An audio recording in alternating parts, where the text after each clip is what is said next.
Hello and welcome to Surprise We Both Love Movies. This week we'll be reviewing The Little Things starring Denzel Washington, Rami Malek, and Jared Leto. This is a new movie that's just come out on HBO Max.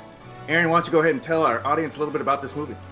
Well, this is a movie I've been looking forward to. It's streaming exclusively on HBO Max, and it's also in theaters as well. And I think my wife and I are actually going to go see it in theaters.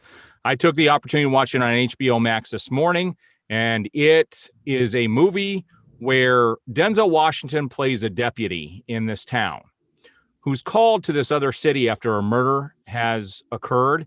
Now, he's not there about that particular murder. He's there about some other thing. But when he goes back to this town, you find out he has a history in this town. People know him as kind of a legend, not always in a good light. And you find out later in the movie why that is. But at the same time, he meets this new detective, well, not a new detective, a detective who is considered high class there in that town. And there was this woman who was murdered, and Denzel Washington sees the, what do you call it, when the press briefing, and is kind of intrigued. And these two end up hooking up for most of the movie, trying to figure out who did these murders. And that's where Jared Leto comes into the story. He is someone that they end up focusing on. And I really can't say much beyond that because, yeah, this movie is... I want to find out what you thought about this movie, and then I'll kind of explain what I thought. What were your feelings towards this film? All right. So if you ever watched this YouTube video that's gone viral recently, it's about a cougar and a hiker, and the cougar, not the sexy kind of cougar, regular cougar. And this guy, he's walking, and I guess he had been around where the cougar's cubs had been, and then he starts to walk, and the cougar's following like right behind him. Right. And you sit there and you're just entranced by what's happening. You're like, is this cougar gonna attack? It just stays like 10 feet and keeps moving a little bit closer, a little bit further. And the guy who's hiking, he turns around every once in a while and moves his arms, throws something, and the cougar backs up, but the cougar's not giving up. And that's what this movie is like. It's like you don't feel like there's intense, that there's just the possibility of something super dramatic. Yes. About to happen, and you're just kind of right on the edge, not all the way on the edge. And it's not like the cougar's like 2 feet behind you the whole time, but the cougar's about 10 feet back, so it's not like it's super duper emotional where you're just like, when the movie's over, you're like, it's not like that. But it's just like there's this constant possibility for something to happen. And all the actors, every actor, all the big three actors that were in this movie, they did an excellent job. They stayed true to their characters. They're all very serious, and they're all these guys that are acting, have great acting chops and have won Academy Awards. Yes, so you know that they aren't going to let you down, and they don't. But is it super? It's got good dialogue. It's written by John Lee Hooker, who's written The Blind Side, A Perfect World, several other movies that are very, very high quality movies, and it doesn't really disappoint, is what I would say. Yeah. Before I go ahead, Aaron. Well, first of all, that feeling that you got watching the film was because of the music. I'll tell you right now, it was the musical score that really drew you in and made you feel like something was about to take place. And I will tell you, the opening shot of this film the opening scene is incredible. It brings to the forefront some people's fears when they're driving on the road alone at night. And I think it does it in a very visceral way. Now, this movie takes place in 1990. And the reason they have to go back to 1990 is because you could never get away with what these people get away with in this movie today, because the way technology has changed. Everybody is being tracked. If you have a phone, they know exactly where you're at, what you're doing. They can solve a lot of crimes that way. And this movie would have been over 5 minutes before it even started. Okay. So they have to go back to a time frame where it was more believable. Now, the performances were good. My only real complaint with this film is the movie could have been longer and could have been, I would like to have seen more screen time, particularly with Leto's character. I don't think he had as much as I was hoping for going into it. Oh, he had enough because he was pretty creepy, man. Oh, he I was. just Yes, he about was. enough of Jared Leto. I was like, this guy is about as creepy. He did a great job playing a creepy guy. I mean, definitely one of the best creepy guy performances of all time. Yeah, it was good. So here is what I thought at the end, because I texted you after I saw it and I said this movie was brilliant. You did.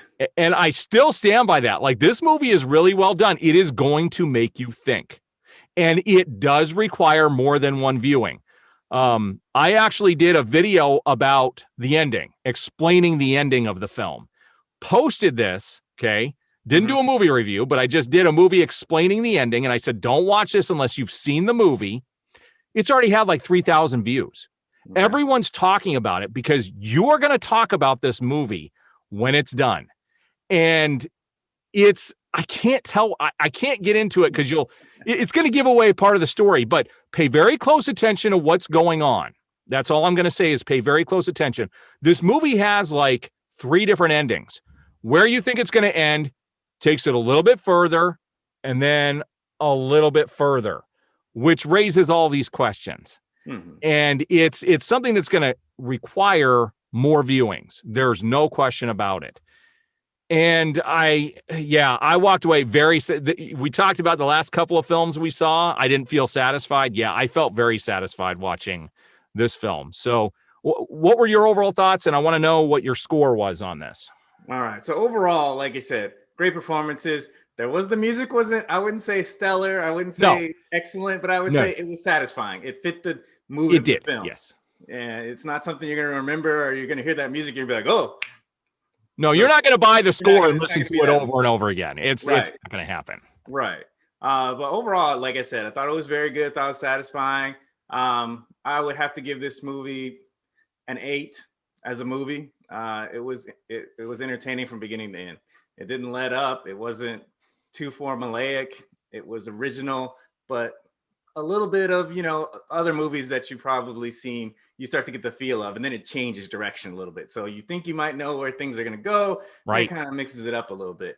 It's not super intense, like I said earlier, but it's still satisfying. So as a film, I felt like there wasn't a lot I could garner from watching it again. I didn't feel like there's any themes I was going to miss. Didn't feel like there's going to go back and have like this new revelation about what actually I saw the first time. So as a film, I gave it a 6. It's better as a movie. It's better for a one-time consuming, you're going to sit down once and watch it and enjoy the experience. You're going to be very well satisfied. As far as going back and watch it again, well, I'm sure Aaron will tell you probably a little bit more like about that, since he feels like it was more satisfying. Yeah, I think you and I are going to have a discussion after this. So. Aaron, what'd you think? So here's my review as a movie. I give it a 9.5. To me, it's dang near perfect.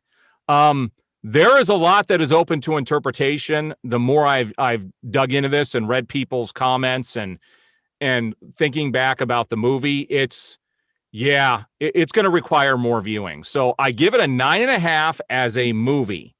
As a film, I'm going to give it an 8 because, you're going to pick up more stuff on more viewings.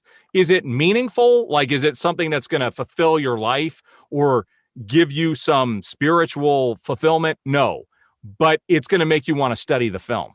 Mm-hmm. And it's rare. Today, it's rare, I think, that movies do this. We were totally spoiled by the, M. Night Shyamalan phenomenon when that all happened, and you expect this twist ending. And this movie has some, like I said, almost 3 distinct different endings that kind of twist things up a little in a few ways. So it's going to be what, 9.5 as a film? Is that just it? Yeah. No, 9.5 as a movie, and then 8 as a film. Okay. All right. Because there's on multiple viewings, I guarantee you're going to pick some stuff up. Yeah. It was like a poor man's 7 to me. It was very good. 7 was an excellent movie, and this was a good movie, but it didn't rise to that level. It was close, but it didn't rise. And I'm not trying to say the movie's epic, okay? Mm-hmm. But what it did very competently that a lot of films can't pull off. It never betrayed itself. The characters were never out of character. There was nothing stupid in the film. You didn't get pulled out. Technically, it's almost a perfect film. So that's wow, perfect. That's why I give it a 9.5 out of 10. So I'm looking forward to watching it again. I can't wait. I'm going to go with my wife to the movies, so I want her to see it. So, yeah. All right. So everybody, please watch and comment whether or not you agree. It's epic when you see it, and let us know, hey, yeah, Lamont, you know what? Aaron's right. Hey, Aaron, Lamont's right. Wasn't that great, but it was good. Let us know, you guys, and we'll be happy to comment and hear all the input that you guys have. So for this week, I'm Lamont Lovejoy. I'm Aaron Fisher. We'll see you guys next week.